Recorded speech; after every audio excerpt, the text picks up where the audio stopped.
নাই। আল্লাহ শুধু হাজির নাজির না, আল্লাহ সামিউ, আল্লাহ শুধু দেখেন না, থাকেন না, তিনি শুনেন। রাসূলের বেলায় শোনানোর দায়িত্বটা পালন করে ফেরেশতা। যখনই কোথাও রাসূলের উপরে দরুদ সালাম পড়া হয়, ফেরেশতারা মেসেজ দিয়ে যায়, রাসূল আপনার উপরে আমাদের সন্তান সালাম দিন। সুবহানাল্লাহ। যখন এই মেসেজ রাসূলের কাছে পৌঁছে, তখন রাসূলের কাছে আল্লাহর পক্ষ থেকে দুইটা বক্তব্য হাজির হয়ে যায়। কোন জায়গায় মেসেজটা আসলে সেই জায়গায় রাসূলের নজর সম্প্রসারিত হয়ে যায়, রাসূল মানুষটাকে দেখতে পারেন। সুবহানাল্লাহ। এবং ওই মজলিসগুলোতে জরুরত, ওই মজলিসের মানুষগুলো তাজিমের সহিত রাসূলকে স্মরণ করে, রাসূলের দরুদ সালাম করে। পরিবেশটা যদি রাসূলের মুআফিক হয়, তো আল্লাহ রাব্বুল আলামিন ওই মজলিসের সাথে রাসূলের সাথে কানেকশন করে দেন। সুবহানাল্লাহ। মজলিসটা মদিনার সাথে একীভূত হয়ে যায়। সুবহানাল্লাহ। এবং ওই মজলিসে রাসূল যদি হাজির। সুবহানাল্লাহ। ব্যাখ্যা যারা দেয়, তারা আল্লাহর গুনাহের সাথে রাসূলকে মিলাইয়া অনেক সময় আমাদেরকে শিরকের দিকে আহ্বান করে।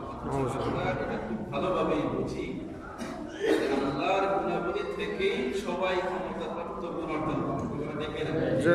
আল্লাহ কাউকে কোনো কিছু না দিলে ব্যক্তিগতভাবে কারো কিছু অর্জন করার সুযোগ নাই।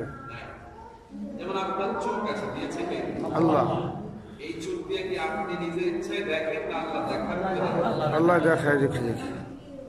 কথাটা বুঝতে পেরেছেন? জি। চোখ অনেকেরই আছে, দেখে মনে হবে চোখ ঠিক আছে, কিন্তু সে চোখ দেখে না, আছে না নাই? আছে। লেন্স ঠিক আছে, চোখ ঠিক আছে, আকার আকৃতি সব ঠিক আছে, দেখে না কেন? কারণ এই ব্যক্তির দেখার ব্যাপারে আল্লাহর হুকুম রহিত হয়ে গেছে।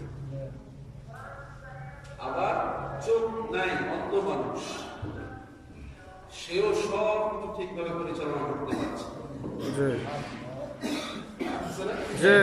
সে কিভাবে পরিচালনা করে? আল্লাহ থেকে সেইভাবে পরিচালনা। আমাদের হেফজুল্লাহ একটা ছেলে আছে, অন্ধ ছেলে,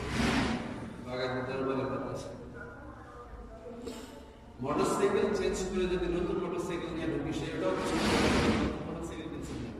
সুবহানাল্লাহ। সুবহানাল্লাহ। বলার আওয়াজ শুনে সে বুঝতে পারে কে আসছে।